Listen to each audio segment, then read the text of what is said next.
Stage पे खड़े होकर शोर मचाते हैं जी तबाह हो गया, मारा गया, मुल्क तबाह हो गया। इनको तो खैर इन्होंने जेलों में जाना है। और वो एक ऐसा प्राइम मिनिस्टर आया जो आप जो मर्जी कर ले, वो ब्लैकमेल नहीं होने लगा।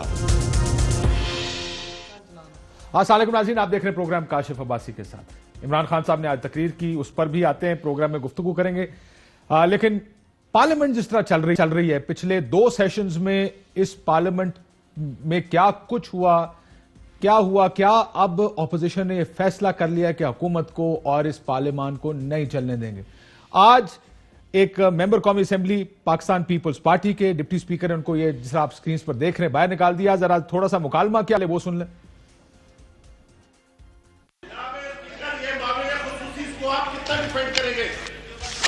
आप अपनी चेयर पे जाएं और वहां पे बैठें। आपको मैं यहां से वार्निंग दे रहा हूं, यहां से मैं निकाल दूंगा आपको।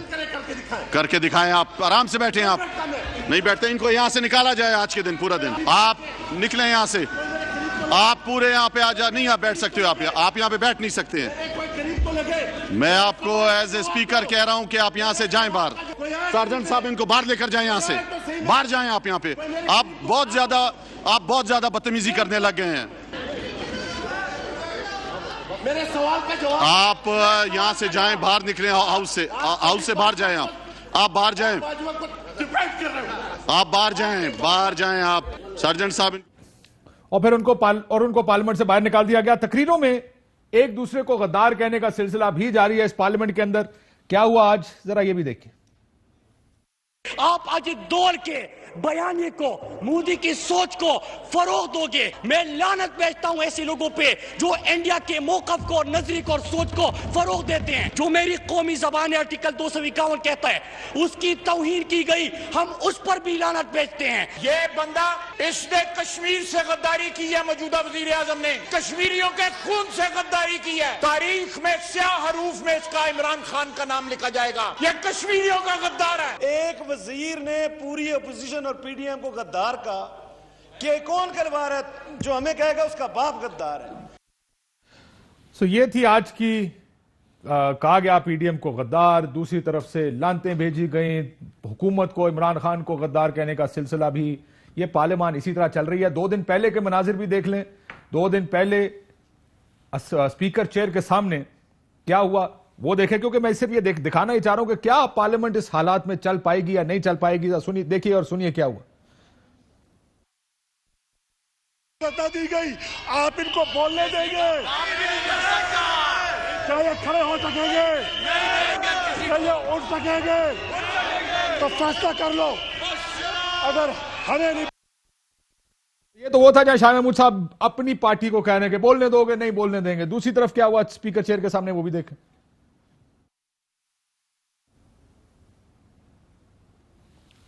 जी वो अभी इस वक्त नहीं है, लेकिन काफी तूफान बदतमीजी था उस चेयर के सामने। 2 दिन से ये हमारे सामने आया है। इमरान खान साहब इनको जेब कतरे कह रहे हैं, कहते हैं नहीं चलने देंगे। फवाद चौधरी साहब हमारे साथ मौजूद हैं, जावेद लतीफ साहब होंगे। लेकिन फवाद साहब, सबसे बड़ा मसला जो आपके सामने खड़ा वो महंगाई का। ये चीजें आप जानते हैं कि फ्यूल करती है किसी भी पॉलिटिकल मूवमेंट को हुकूमत की इनकॉम्पिटेंस या महंगाई, जो अवाम से डायरेक्टली, जिससे अवाम अफेक्ट होते हैं।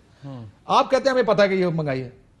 नहीं देखिए, बात यह है कि तलखी तो है, तलखियां तो हैं और उसी की रिफ्लेक्शन है। चूंकि सड़क पे बाहर तलखी है तो पार्लियामेंट के अंदर भी वो तलखी का इजहार जो है वो होता है। लेकिन ये जो महंगाई की भी आप बात कर रहे हैं ना, मसला ये है कि देखें, पहले तो हमें एक मईशत मिली जो PMLN की बिल्कुल टूटी हुई, बिखरी हुई मईशत हमारे हवाले हुई। उसके बाद कोविड ने आके जो रही सही कसर है वो पूरी की। इस वक्त आप देखेंगे कि पूरी दुनिया में इन्फ्लेशनरी ट्रेंड्स हैं, चाहे वो इंडिया हो, श्रीलंका हो, बांग्लादेश हो, पूरी दुनिया में इस वक्त जो है वो इन्फ्लेशनरी ट्रेंड है, पाकिस्तान में भी है। लेकिन आपकी जो चीनी और आटा है वो इन्फ्लेशनरी ट्रेंड्स की वजह से नहीं, आप जो इंपोर्ट कर रहे हैं, आपको पता है 75-80 रुपए में पड़ रहा है आपको बाहर से चीनी लाके। हमारी चीनी 100 रुपए से ऊपर है।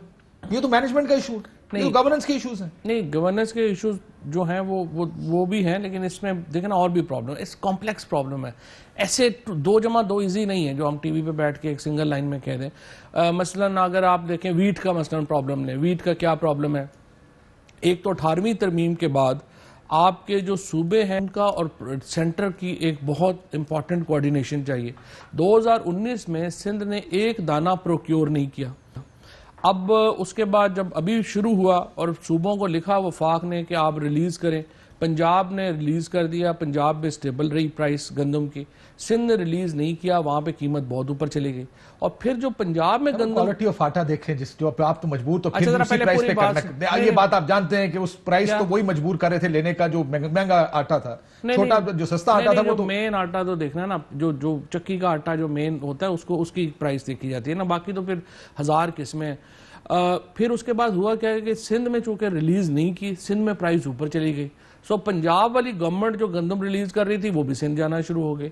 लिहाजा एक पूरा आप समझिए कि एक ये तो एक जो इस वक्त 18वीं तरमीम के बाद आपका प्रॉब्लम यह है कि जो सूबों में एक कोऑर्डिनेशन चाहिए वो मौजूद नहीं है, जिसकी वजह से एक हमारे इसीलिए तो हम कहते हैं 18वीं तरमीम पे बात करनी चाहिए, इसीलिए तो हम कहते हैं कि बैठे और जो बुनियादी इश्यूज हैं उनके ऊपर बात करें। देखिए ये जो मामला है ना कि अगर इससे कोई हालांकि मैंने तो सुना प्राइम मिनिस्टर ने अप्रैल में कहा था कि गंदम इंपोर्ट का आटा इंपोर्ट कर वो अब दूसरा मामला है। दूसरा तो अब कॉन्फिडेंस का मसला आ गया ना कि अप्रैल में कह रहे हैं अक्टूबर नवंबर आ गया और गंदम नहीं है। नहीं, उसमें भी आपको बता देता हूँ। मसलन जनवरी में जो है ये मामला जो है शुरू हुआ, अप्रैल में प्राइम मिनिस्टर ने कहा कि आप इंपोर्ट शुरू करें, टीसीपी को कहा, टीसीपी ने टेंडर दिया। उसके बाद उन्होंने कहा कि जी वो गंदम की प्राइस जो है इंटरनेशनली वो बढ़ गई है और हमें दोबारा टेंडर आया है वो महंगा आया है। अब नैब की वजह से जो एक हमारे यहाँ जो ब्यूरोक्रेट्स हैं वो भी बहुत ज़्यादा रिलक्टेंट हो जाते हैं चीज़ें करने में, साइन कोई करता नहीं, क्योंकि बाद में फिर आप भी पीछे पड़ जाते हैं कि ये क्यों $10 महंगी ले ली। लिहाजा आपको वो जो अप्रैल में शुरू होना था प्रोसेस वो जुलाई में जाके शुरू हुआ, जुलाई में शुरू हुआ और अब जाके वो मुकम्मल हुआ, जिसकी वजह से 2-3 महीने डिले हो गया। लेकिन अगले और उसके बाद पूरी इंटरनेशनल इन्फ्लेशन भी, जैसे मैं आपको बता रहा हूँ, मतलब जो तेल है चूँकि वो तो हम इम्पोर्ट करते हैं उसकी कीमत में 52% इंटरनेशनली वो महंगाई हुई है। सो ये कई फैक्टर्स हैं जिनकी वजह से महंगाई है, लेकिन मुझे लगता यही है 3 महीने में जरा के फैक्टर्स हैं, क्योंकि आम आदमी तो ये सब वो कहता है मेरी पेट में जो आटा और चीनी जा रही है वो महंगा है ना। नहीं, आम आदमी को समझाना भी हमारा काम है और आपका काम है। फिर यार कम्युनिकेशन आप कह रहे हैं कि जी गवर्नेंस के प्रॉब्लम्स तो हैं पर कम्युनिकेशन के भी प्रॉब्लम्स हैं। फिर तो इस हुकूमत ने तो समझाना आम आदमी को ही होता है कि हम आपके साथ खड़े हैं। नहीं, मीडिया का भी काम है समझाना, सबका ही काम है। देखें ना, आप ओपिनियन लीडर्स हैं, ये तो नहीं हो सकता ना कि हम कहें कि नहीं जी ये बस हर चीज हो गई है, लुट गए, मर गए, बर्बाद हो गए। वजूहात बताना भी जरूरी है और उनका सोल्यूशन भी जरूरी है। और मैं ये नहीं कह रहा कि कोई हमारी कोताहियां नहीं होंगी, कोताहियां भी बहुत होंगी, लेकिन असल जो प्रॉब्लम है वो ये एक कॉम्प्लेक्स इशू है इस वक्त गवर्नेंस का और इंटरनेशनल फैक्टर्स का। ठीक, जो मियां जावेद लतीफ साहब भी आ गए। मियां साहब, असेंबली चलेगी या आप नहीं चलने देंगे? नहीं, असेंबली चलाना हुकूमत वक्त की जिम्मेवारी होती है और किसी जगह आप सिर्फ टीएडीए लेने आते हैं। अगर अच्छा फवाद चौधरी साहब, मैं मुझे बड़ा अच्छा तल्लक है, मगर मेरी अर्ज सुन लिया। अभी आप बात कर रहे थे काशिफ अब्बासी साहब इनसे कि महंगाई किस तरह हुई और क्यों।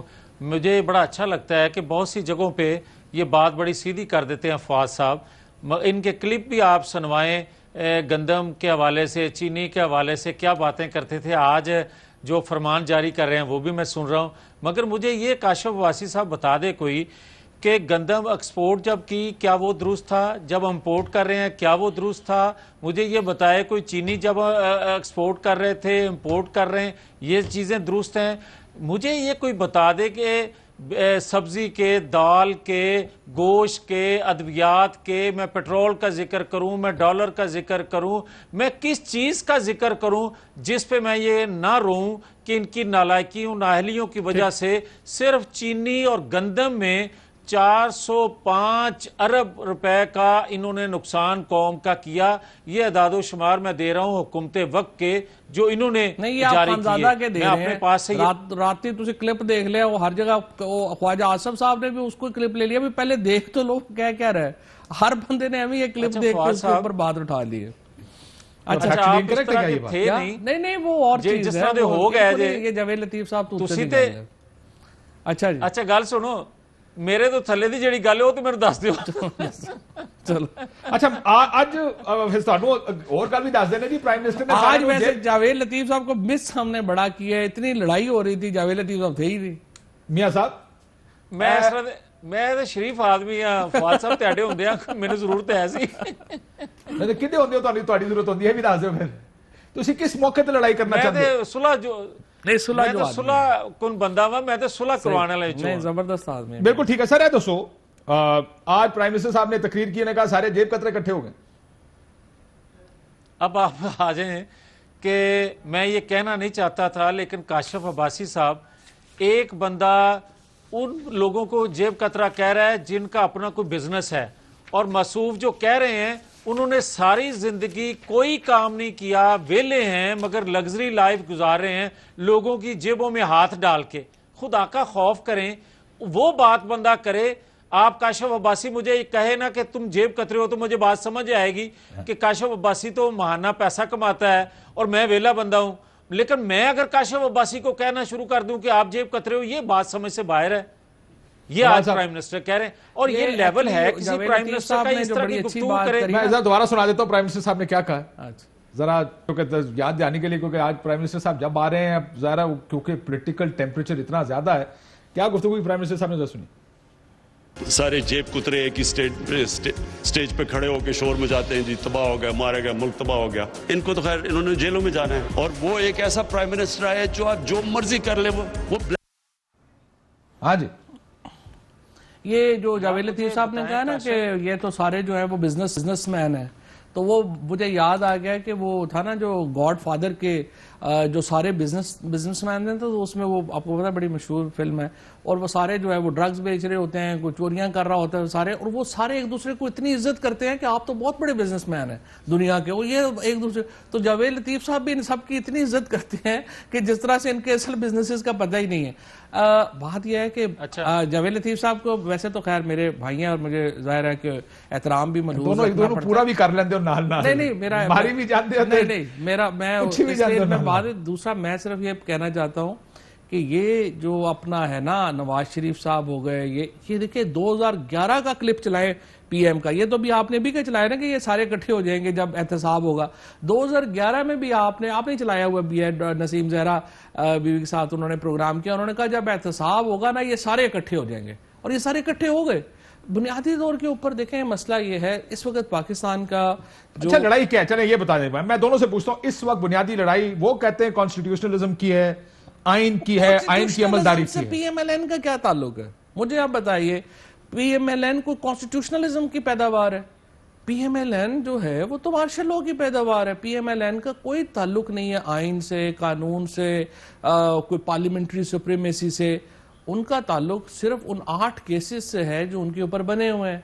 आप आज 8 केसेस में रिलीफ दे दें, फौज भी पवित्र है, जुडिशरी भी दिल के करीब आ जाएगी, इमरान खान भी जबरदस्त हो जाएंगे, पीटीआई भी जबरदस्त हो जाएगी। आप 8 केसेस में रिलीफ देने से इनकार कर दें, ये सारे बहुत बुरे हैं। इनका तो झगड़ा साहब कहते हैं केसेस का, मियां साहब वो कहते हैं केसेस का, इमरान खान साहब ने भी कहा, फवाद साहब भी कह रहे हैं कि रोला तो आइन की बालादस्ती का नहीं है, ये एक बयानिया है जो हुकूमत इस वक्त जो अपना काउंटर नैरेटिव लेकर आ रही है आपके बयानिए के खिलाफ, वो ये है कि इनका मसला महंगाई नहीं है, इलेक्शन नहीं, इन्होंने खुद कहा, इन्होंने कहा हमारी तो लड़ाई नहीं है इस हुकूमत से, हमारी लड़ाई तो उनको लाने वालों से। जी काशिफ मियां साहब, अगर वजीर साहब थोड़ा सा सब्र कर लें, और मैं आपसे तवक्को रखता हूं कि जिस तरह इनको टाइम दिया गया मुझे सुन ले तो मैं आपका बड़ा मशकूर होऊंगा। मेरी गुजारिश सिर्फ इतनी है कि आप इमरान खान साहब के क्लिप साहब का जो वो कहते रहे परवेज़ मुशर्रफ के दौर में कि इमरान साहब कहते रहे कि नवाज शरीफ पर करप्शन के जो इल्ज़ामात हैं वो गलत हैं। ये मैं नहीं कह रहा, ये इमरान खान साहब खुद फरमाते रहे हैं, और आज 7 साल बाद उनको ये नज़र आया कि ये करप्ट हैं, ये डाकू हैं, ये मंशियात फरोश हैं। तो फिर मुझे 7 सालों का रिकॉर्ड बता दें कि किस जगह उन्होंने इनकी करप्शन पकड़ लिया है, किस जगह उन्होंने मंशियात फरोशी की है। और जो बात मेरे फवाद चौधरी साहब कह रहे हैं कि ये एक जैसे होते हैं मंशियात फरोश, हाँ ठीक बात कर रहे हैं। राना सनाउल्लाह पे आपने जो मंशियात का FIR करवाई वो आपने दुरुस्त करवाई कि एक जैसे लोग हैं, हम बात करेंगे तो मंशियात फरोश तो बनेंगे। मगर एक चीज़ मैं कहना चाहता हूँ, जो ये बार बार फवाद चौधरी साहब पिछले 3-4 दिन से कह रहे हैं कि जनाब इनका मुस्लिम लीग नून का आइन कानून से तल्लुक क्या है, मैं बता देता हूं। मैं ये इनसे पूछना चाहता हूं कि कोई मुझे ये बताए कि त्यारा हाईजैकिंग केस में क्या नवाज शरीफ जो था उसने त्यारा हाईजैक किया था जो उसको 25 साल सजा हुई थी। मुझे ये कोई बता दे 2014 में जब इन्होंने धरना दिया था वो किसके इशारे पर दिया था। मुझे आज कोई ये बता दे कि जस्टिस शौकत सिद्दीकी साहब जो फरमाते हैं क्या वो गलत कह रहे थे। मुझे आज कोई ये बता दे कि अरशद मलिक का जो क्लिप दुनिया में मशहूर हुआ है उस पर कोई गलत बात करता है। मुझे आज कोई ये बता दे कि इनके पंजाब असेंबली के स्पीकर जो हैं वो जो कहते थे कि मेरी जमात को तोड़ा गया और मैंने वक्त के आर्मी चीफ से बात की और उन्होंने मुझे एक और जनरल की तरफ भेजा, मैंने जाके कहा मेरी जमात को तोड़ा जा रहा है और पीटीआई को बनाया जा रहा है। अगर ये बातें काशिफ अब्बासी साहब करें तो वो दुरुस्त है, और अगर वही बातें हम दोहराएं, हम कहें कि जनाब ये गलत हो रहा है, तो हमें कहते हैं ये इंडियन नवाज है, ये इंडियन का बयानिया लेकर आ गए। मुझे आज कोई बताए काशिफ अब्बासी साहब कि आईजी सिंध अगवा होते हैं तो क्या इंडिया ने कहा था कि आप अगवा कर लो या बंदे अपोजिशन जो है वो ये बयानिया देगी। मुझे कोई ये बता दे कि शादरा में जो इन्होंने गद्दारी का पर्चा दिया आजाद कश्मीर के वजीर आजम पे, तो क्या इंडिया ने कहा था हमें कि ये पर्चा देंगे, आप पे एफआईआर करेंगे और आप शोर करेंगे, इस पे इंडिया राजी होगा नाराज? खुद आका खौफ करें यार। आपके दो बड़े दुश्मन है फवाद साहब। वैसे मैं ये कल भी कह रहा था, मैंने कहा दो बड़े दुश्मन है, एक महंगाई और एक आप खुद। ये जो आईजी सिंध और गद्दारी मुकदमे और गुजरांवाला जलसे की एफआईआर है, ये किस तरह होती हैं, क्यों करते हैं ये? वो जब पॉलिटिकली आपका दिमाग काम करना छोड़ देता है ना, तो उस वक्त इस तरह के काम किए जाते हैं। और जब नॉन पॉलिटिकल लोग फैसले करने पर आ जाते हैं तो इस तरह के फैसले करते हैं। ये बताएं वो कॉन्स्टिट्यूशन तो सारी तफसील जो उन्होंने बताई है मियां जबीर लतीफ साहब ने, बातें तो गलत नहीं है, बातें ठीक है। मेरे से अगर पूछेंगे तो मैं कहूंगा देखें जिस वक्त वजीर आजम थे उस वक्त अगर पोजीशन ले लेते डॉन लीक्स पर, उस वक्त पोजीशन लेते जब ट्वीट रिजेक्ट हुई, आपको आप वो बतानी भूल गए, ये लेनी चाहिए थी। ये वजारत उस्मा में नहीं लेते, जिस वक्त बाहर हैं उस वक्त लेते हैं जब आपके हाथ में इख्तियार है, कुछ ठीक कर सकते हैं, वो टाइम होता ठीक करने का, उस टाइम आप वजीरों से इस्तीफे लेते हैं। Anyways, but he is absolutely right in what he is saying. आइन की बालादस्ती तो होनी चाहिए ना, ये इख्तियार तो किसी का नहीं होना चाहिए। आइन की बालादस्ती क्या, आइन की बालादस्ती है। सिविलियन गवर्नमेंट है पाकिस्तान में, 1,70,00,000 वोट लेके आए हैं। अगर पीएमएलएन जो है, असल में प्रॉब्लम यह है कि पीएमएलएन कभी अपनी इंसेप्शन से लेके अब तक एक दफा भी डील के बगैर हुकूमत में नहीं आई, लिहाजा इनको यकीन ही नहीं होता कि कोई आदमी भी अपनी इंसेप्शन से लेकर आज तक कभी डील के बगैर हुकूमत में नहीं। हम तो अब हुकूमत में एक ही दफा आए, और वो जो हुकूमत में आए हैं हम, वो 1,70,00,000 वोट लेके आए हैं। अगर आप ये कहेंगे ना कि पीएमएलएन को इसलिए यकीन नहीं आ रहा कि उनके साथ कभी ये हादसा ही नहीं हुआ कि कभी जेन्युइन इलेक्शन जीत के भी आ गए हों। अब बात यह है कि पीडीएम को पूरा राइट है हुकूमत को क्रिटिसाइज करने का, इनको पूरा राइट है अपनी एक मूवमेंट बनाने का, करने का। लेकिन आप देखिए प्रॉब्लम कहाँ पे आती है। प्रॉब्लम यह है 3 जलसे हुए हैं। पहला जलसा फौज बहुत बुरी है, दूसरा जलसा कराची में उर्दू जुबान बहुत बुरी है, इसको हम नहीं मानते, तीसरा जलसा बलूचिस्तान में आज़ाद बलूचिस्तान, आज़ाद रियासत होनी चाहिए। अब ये जो बयानिया इनका जलसों में गया है वो हुकूमत के खिलाफ नहीं गया है, वो रियासत के खिलाफ गया है।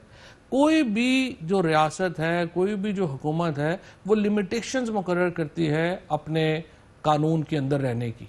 अब मुझे आप ये बताइए कि ये जिस किस्म का स्टेटमेंट्स, और फिर अगर आप इनकी जो स्पीचेस हुई हैं नवाज शरीफ की, महमूद अचकजई की और इनके 1-2 लोगों की और लोगों की, वो क्या बयानी है? वो ये है अगर आप हमारे साथ हैं तो आप, और ये फजलुर रहमान साहब ने तो खुल के कहा, उन्होंने कहा कि अगर आप हमारा साथ देंगे तो आप मना लेंगे मियां साहब, हम जबरदस्त हैं आप, और अगर आप हमारा साथ नहीं देते तो आप विलन हैं। इसी ये देखिए ना, जो इनका टोटल इस वक्त जोर है वो ये है कि आप हमारे साथ हैं तो आप सही हैं, आप हमारी करप्शन बचाने के लिए साथ नहीं देते, हम आपके खिलाफ खड़े होंगे। सो आपको लगता है कि अगर डील मिल जाएगी डील कर लेंगे? ये देखिए ना, पीएमएलएन क्या चाहती है? पीएमएलएन ये चाहती है कि हम इदारों के सरबराहान को इतना मुतनाज़िया कर दें कि वो हमसे बात करने पर आमादा हो जाए, नंबर 1, और नंबर 2 वो फिर दबाव डाले हुकूमत या पीछे हट जाए, लोग पीछे हट जाएंगे तब भी फर्क नहीं, हुकूमत को कहेंगे जी इनको एनआरओ दे, इनसे जान छुड़ाएं, किधर ये पीछे बढ़ाओ। अब प्रॉब्लम क्या है? प्रॉब्लम ये है कि इमरान खान इस बात के ऊपर आते नहीं है। इमरान खान क्या कहते हैं, वो कहते हैं जी ये बताएं आप और जेलों में भी रखने का हमें कोई शौक नहीं है हमारी। देखिए मुझे सिर्फ ये बताएं, हसन नवाज शरीफ $1 बिलियन के अपार्टमेंट में कैसे रह सकता है? $1 बिलियन? उनका जो अपार्टमेंट है 1 हाइड पार्क, वो $1 बिलियन का अपार्टमेंट है। $1 बिलियन का अपार्टमेंट है। नहीं आप जरा देखिए, उठा के देखिए। हाँ ना, that was sold for $43 million. नहीं, it is one of the most expensive real estate, but no real estate is worth $1 billion. ये सवाई अगर बानी शमानी का देख लें, नहीं उनकी जो बाकी प्रॉपर्टीज हैं, that's a lot of money. उठा के देखें, वो $1 बिलियन की प्रॉपर्टीज हैं। इसी तरीके से आप उठा के देखें जो अभी इनका पैसा जिस तरीके से, तो प्रॉपर्टीज आप पूरा मैनचेस्टर में आप उठा के देख लें, पूरा आप लंदन उठा के देख लें। अब अगर आप ये पैसे, इतना पैसा ये बाहर ले जाएंगे और वो पैसा पाकिस्तान में नहीं आएगा वापस, तो आप मुझे बताएं यहाँ महंगाई तो होगी। ठीक, आप कैसे कह सकते हैं कि नहीं होगी? ठीक, एक ब्रेक के बाद मियां साहब ये बताइएगा, वो कहते प्रेशर डालना चाहते ताकि कोई डील हो जाए, एस्टैब्लिशमेंट हमसे बात करने को तैयार हो जाए और ये पीछे हट जाए। क्या आपकी पार्टी में 2 मौकफ सामने आए हैं जब से पीडीएम शुरू हुई है? एक मरियम नवाज शरीफ साहबा का ग्रुप है, वो कहता है जी बातचीत हो ही नहीं सकती, जो बात होगा या पार्लियामेंट में होगी या सड़कों पर होगी, लोगों के साथ, किसी इदारे से बात नहीं होगी। जबकि शाहिद खान अब्बासी साहब, ख्वाजा आसिफ साहब, एहसन इकबाल साहब, वो तमाम लोग ये कह रहे हैं कि हमसे कोई फरीक, और राना सनाउल्लाह साहब, हमसे कोई फरीक आके गुफ्तगू करे। आप बताइए कि क्या चाहती है मुस्लिम लीग नून? अब अपनी पॉलिटिकल पोजीशनिंग क्या देख रही है कि अगले चंद दिनों और हफ्तों में आप क्या चाहते हैं कि क्या हो? बातचीत का दरवाजा खुले या अब बातचीत तो होगी नहीं, जो होगा वो एक ऑर्गेनिक मूवमेंट के जरिए होगा? एक ब्रेक लेते हैं, ब्रेक के बाद वापस आते हैं।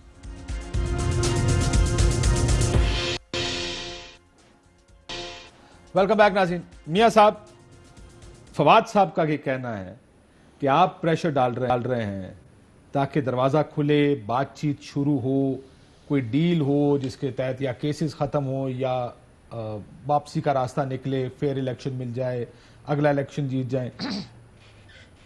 क्या आप लोग मुज़ाकरात करना चाहते हैं या मुज़ाकरात का ऑप्शन टेबल पर है ही नहीं? मियां साहब देखें काशिफ अब्बासी साहब, पहली बात तो यह है कि ये बिल्कुल क्लियर सबके जहन में बात आ जानी चाहिए कि डायलॉग नहीं होंगे, कोई एनआरओ ना लेंगे ना देंगे, और अगर बात कभी किसी स्टेज पर होगी तो ओपन होगी पीडीएम के प्लेटफॉर्म से।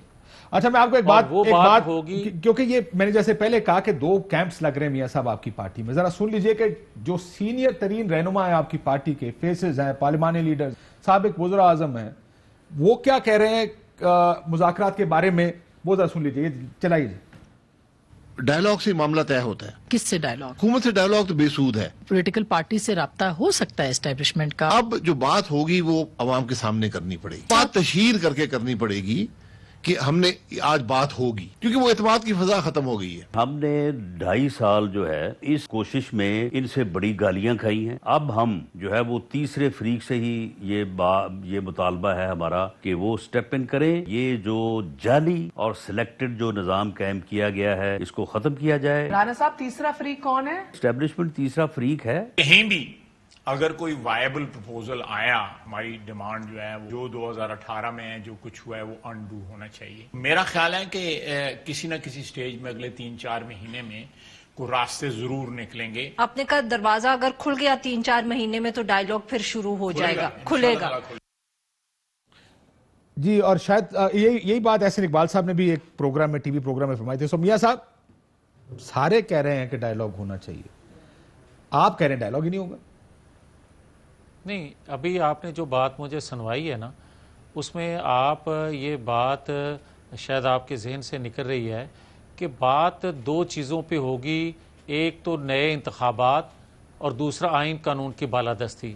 तीसरा यह है कि मुस्लिम लीग अपने प्लेटफॉर्म से बात किसी से नहीं करेगी, पीडीएम के प्लेटफॉर्म से बात होगी, तशहीर करके होगी, ओपन होगी। सर, अगर आइन और कानून की बालादस्ती करनी है मियां साहब, फिर तो उनके साथ बात हो ही नहीं सकती, फिर क्या गुफ्तगू करनी है? आइन के तहत तो उनके साथ पॉलिटिकल गुफ्तगू क्या करनी है आपने? मेरी आज तो सुन लेना, अब आ जाएं एक बात। अगर मैं ना आप इसका जवाब दे दें, क्योंकि आप अगर ये कह रहे हैं कि मेरी बात दुरुस्त है तो मुझे बता दें वो तरीकाकार क्या होगा जिसके तहत आप उनसे बात भी करेंगे लेकिन वो आइन और कानून के तहत भी होगी। यार मेरी अगर काशिफ मेरी अर्ज सुन लें तो मेरा ख्याल है आपके सवाल का जवाब जी, आपको बताइए। मिल जाएगा। मुझे ये बताएं कि आज के प्राइम मिनिस्टर फरमाते हैं कि ख्वाजा आसफ साहब हार रहे थे और उन्होंने जनरल कमर जावेद बाजवा साहब जो आज के आर्मी चीफ हैं वज़ीर आज़म उनसे ने ये राब्ता ख्वाजा आसफ किया फरमाते हैं। और फिर एक सेकंड काशिफ अब्बासी साहब, आज नताइज क्या हैं उस हलके के, वो इलेक्टेड हैं आपके सामने। अगर मोहतरम जो प्राइम मिनिस्टर हैं उनकी बात दुरुस्त थी कि वो हार रहे थे और जो वो मुंह बना के कह रहे थे कि वो रो रहे थे, अगर वो बात दुरुस्त है तो फिर हम क्या गलत कहते हैं, और अगर वो बात गलत है तो फिर उनको माजरत सर करनी चाहिए। अगर आपको लगता है कि वो मैंने बात ये दुरुस्त झूठ है तो बोला फिर तो खाए साहब को इस्तीफा दे देना चाहिए ना। सर पहली चीज तो फिर अपने घर से शुरू करेंगे। ये वो सीट है जिसपे यार, हमारा बंदा एक 2 सेकंड। नंबर तरीके से जीता है, ये तो हम इस्तीफा देने लगे। ये नहीं हो सकता कि जहां पे आपके लोग जीते हैं। काशिफ एक सेकंड, ये थोड़ी सी काशिफ, ज्यादती नहीं है काशिफ जी। मेरे भाई मैं आपकी खिदमत में अर्ज कर रहा हूं, आप जो कह रहे हैं दुरुस्त कह रहे हैं, लेकिन मेरी बात भी तो सुने ना। मैं आपको ये कह रहा हूं कि अभी फवाद चौधरी साहब बात कर रहे थे कि इनके दौर में ये होता रहा, ये बेनिफिशली होते हैं तो खामोश रहते हैं, आज अगर हम बेनिफिशली हैं तो ये शोर करते हैं। मैं इसकी बात को मान लेता हूं, जो फवाद चौधरी साहब कह रहे हैं मैं 100% दुरुस्त मान लेता हूं। मगर मुझे ये बताए कोई कि क्या आइन आपको इस चीज की इजाजत देता है? 22 करोड़ अवाम ने अपने नुमाइंदों के जरिए 73 का जो आइन बनाया, और 73 का आइन जो है वो अवामी हकूक का तहफ़्फ़ुज़ करता है, जामन है। बिल्कुल 100% आपकी बात दुरुस्त है। हकूक का। सिर्फ इतना बता दें सर, अगर आपने आइन और कानून के तहत चलना है तो किससे मुज़ाकरात होंगे? यस, अब आ जाएं जो आप बात फरमा रहे हैं कि मुझे एक बात और कर लेने दे, फिर मैं इस पे बात करता हूं। अभी ये बात पहले फिर फरमा आप रहे कहते थे हैं मैं कि आपको यहाँ टोक देता हूं। आइन सर मैं कानून- आपसे सीधा सवाल पूछूंगा, सीधा जवाब दे दें कि अगर आइन और कानून के मुताबिक चलना है फिर मुज़ाकरात किससे? मैं अर्ज करने देना मुझे, मैं वही तो कहने लगा हूं। अभी फवाद चौधरी साहब कह रहे थे कि पाकिस्तान के अंदर आइन कानून है। अगर पाकिस्तान के अंदर आइन कानून होता तो साफी अली सैयद अगवा होता, या जो मैं जिक्र कर चुका हूं आईजी सिंध का वो अगवा होता। ये आइन कानून नहीं है पाकिस्तान के अंदर, अमलन खत्म हो चुका है। मगर अब आप जो सवाल कर रहे हैं कि बात किससे होगी, जब ये नौबत आएगी तो फिर पीडीएम बैठेगी, वो लीडरशिप फैसला करेगी। मैं इस पोजीशन में नहीं कि मैं कोई फैसला कर सकूं। तो ये जो लीडरशिप बोल रही है, डायलॉग का एस्टैब्लिशमेंट को दुआइयां दे रही है, ये अपने तौर पे कह रही है पार्टी? और ये ठीक है या मरियम ठीक है? क्योंकि ये- मरियम ये- बीबी ने तो ये मुख्तलिफ जो बात हो रही है, उन्होंने एक जावेद सेकंड, लतीफ साहब वाली एक बात सेकंड। की। अच्छा चले, वो एक मैं सेकंड, सवाल मैं दोबारा कर देता हूं। मरियम नवाज शरीफ साहब कहती है मुज़ाकरात नहीं होंगे, ये सारे कहते हैं एस्टैब्लिशमेंट को कह रहे हैं कि आए मुज़ाकरात करें, होंगे। कौन ठीक कह रहा है? नहीं, कतन ये मकसद नहीं है उनका भी कहने का, मगर उनका भी कहना यही है, अल्फाज का इंतखाब वो अपना कर रहे हैं। तो मगर ये भी ये कह रहे हैं कि मुज़ाकरात मुख्तलिफ होने हो चाहिए, सकता लेकिन है। होंगे नहीं, ये हम आइन कहते के तहत आइन के बगैर किसी से मुज़ाकरात नहीं करेंगे। क्या मतलब? ये सर देखिए, दो बात बड़ी सीधी सी अलग है, अलग बात चीजें हैं, सीधी बिल्कुल सी है एक कि मतलब नहीं है इनका। 1900 काशिफ एक सेकंड, 1960 के बाद आज तक 60 साल हो गए। मादरे मिल्लत भी यही बात करती थी कि वोट चोरी सर, वो होता आप है, चले। वो भी ये बात करती थी कि किसी आइन कानून के मुताबिक पाकिस्तान को चलना चाहिए, और 60 साल बाद भी हम वही बात कर रहे हैं। दुनिया कहां चली सर जब गई? मियां साहब आए थे ना, मगर तब भी सारे हमें कहते थे कि आइन और का कानून के मिला। तहत मुल्क चलना चाहिए। जब आईएसआई का वो हुआ था ना, वो जो अजहर खान केस हुआ था, तब भी सारे कहते थे आइन और कानून के मुताबिक इस मुल्क को चलना चाहिए। तो जब आज भी कर लें यार, आज भी होनी उसमें चाहिए, कौन और ये कौन अच्छी involved था? गुफ्तगू है, ये अच्छी जब गुफ्तगू है। लेकिन जब हम कहते हैं ट्रुथ कमीशन बना लिया जाए, जब फिर काशिफ सारा अब्बासी ट्रूथ साहब बोलना हम पड़ेगा कहते हैं सर। ट्रुथ कमीशन बना फवाद लिया साहब जाए तो क्या गलत कहते हैं? बिल्कुल सही कहते हैं सर, लेकिन सारे आकर सच बोलें, अपनी मर्जी का हम सच बोलें लें। ना यार, ये बात ठीक है यार सबको फवाद बोल साहब, लेना चाहिए क्या ना। क्या आपको क्या लगता है क्या हो रहा है, क्या होगा? देखिए, ये पहले- मुज़ाकरात के लिए रास्ता खुल रहा है, या वाकई इस दफा आइन और कानून की बालादस्ती की वाकई ये लोग सीरियस हो गए कि करने नहीं का? नहीं नहीं नहीं, ये देखिए इनका आइन कानून से कोई ताल्लुक ही नहीं है। ये वाहिद पार्टी है इनकी नवाज शरीफ की, PMLN जो है, जिसका सुप्रीम कोर्ट से डिसाइडेड है कि इनको जो है वो इलेक्शन जितवाने के लिए क्या क्या किया गया माजी में। और ये तो असगर खान केस में ये तो सुप्रीम कोर्ट से डिसाइडेड है ना, कोई हमारा तो नहीं है उसमें मामला। सो ये जो सारे लोग इसमें PMLN में है इस वक्त, इनका तो जमहूरियत से, आइन से, आइनी बालादस्ती के कॉन्सेप्ट से कोई ताल्लुक ही नहीं है। ये तो सारे जो हैं बेसिकली तो ये सारे फ्रॉड कर रहे हैं पाकिस्तान के लोगों के। हाँ, लेकिन क्या आप 80, 85, 90, 92 की मिसाल को 2020 और 21 में लागू करेंगे? क्यों नहीं? क्योंकि मिसाल ही वो है। गलती आपसे अगर हो जाए नहीं, एक गलती नहीं ना, नहीं कर सकता। नहीं, मिसाल के तौर के ऊपर अभी आप नवाज शरीफ साहब को देखिए जो बात कर रहे हैं आर्मी चीफ की। आप 92 में देखिए जब उनका जनरल आसिफ नवाज साहब से झगड़ा था, इतना झगड़ा था कि उनकी बेगम और भाई ने कहा कि उनकी जो बॉडी है उसको एक्सह्यूम कराया जाए। नवाज शरीफ ने जहर दिया उनको। उसके बाद काकड़ साहब से देखिए, उसके बाद जहांगीर करामत साहब से देखिए, उसके बाद परवेज मुशर्रफ साहब से देखिए, फिर जहीरुल इस्लाम और राहील शरीफ साहब से देखिए, और आप बाजवा साहब और फैज साहब के नाम लेते हैं। सो ये गलती नहीं है, ये इनका एक मैन्युफैक्चरिंग डिफेक्ट है। ये इनकी ख्वाहिश क्या है, ये नवाज शरीफ का नैरेटिव क्या है? किसी लीडर का, किसी मुल्क के वजीर आजम का अगर असूली इशू पर फटा हो जाए उस वक्त के आर्मी चीफ, कोई असूली इशू नहीं है, कभी असूली इशू नहीं है। इन्होंने तो जाके जनरल आसिफ नवाज को BMW की गाड़ी जो दे दी थी, और उसका जो की रिंग था, अजहर सोहेल मरहूम ने लिखा है कि उसका जो डायमंड लगा हुआ था की रिंग में, वो गाड़ी से ज्यादा महंगा था। वो तो आर्मी चीफ उसके गुस्से आ गया और उसने कहा तुम्हारी जरूरत कैसे हुई इनको ये करने की। अच्छा, लेकिन मैं आपको तो इनका कोई असूल वगैरह का इशू नहीं। हिस्टोरिकली जहांगीर करामत से नेशनल सिक्योरिटी काउंसिल के इशू पे फटा हुआ, परवेज मुशर्रफ से कारगिल पर हुआ, राहील शरीफ से एक्सटेंशन पर हुआ, इनसे मौजूदा जो बाजवा साहब हैं और जस्टिस माफी चाहता हूं जनरल फैज हैं, नहीं, उनके साथ इलेक्शन की चोरी पर फटा हुआ।